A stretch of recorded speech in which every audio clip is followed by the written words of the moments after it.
This week I have had to contend with people who are extremely online. You know the type, the person who cannot distinguish between real life and online. Person who sees one of these TikToks or something I write and says, "Oh, that's who he is in real life." The so-called authenticity versus theatricality spectrum. And I have to say, it's been a fucking pain in the ass. You see, when I put something online, I want to be clear, it's me doing a performance art thing or offering a weird sentiment or reporting on the news. It's a work. It is a work. But the person who is extremely online, meaning the kind of person who is on Blue Sky or Twitter, just constant 100 posts a day, which to me is excessive, they're addicted to the dopamine hit, and chances are they don't have a real life. Now, one of the reasons I love TikTok so much is that you folks understand what this is. You often do this as well. But for the extremely online person, if I go,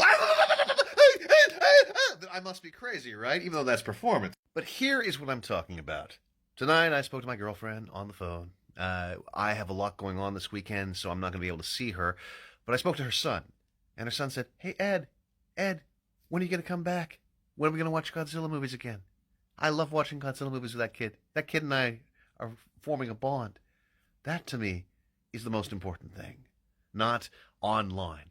The online stuff is really just an artistic sort of situation. Whether this is art or not, it's up to you, but that's the way I view it. These are creative illusions. These allow me to be performative, and they actually help me when I'm writing my scripts for the audio drama. Everything kind of works like that.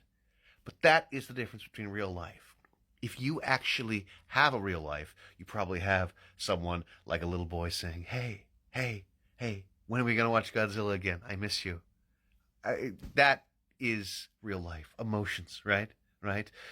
Extremely online people don't have that, and they seem to think that being online is that.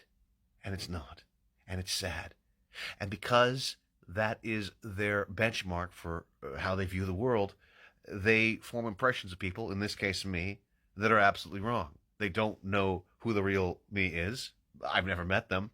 And I serve as a kind of weird golem for their particular views. Whatever. But it's very disturbing, especially when it reaches a point of harassment, which is what I have experienced this week. The only thing I could say to these people is, don't be extremely online.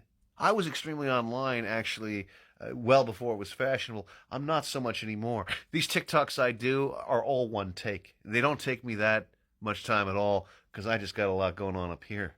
All right? That's what it is.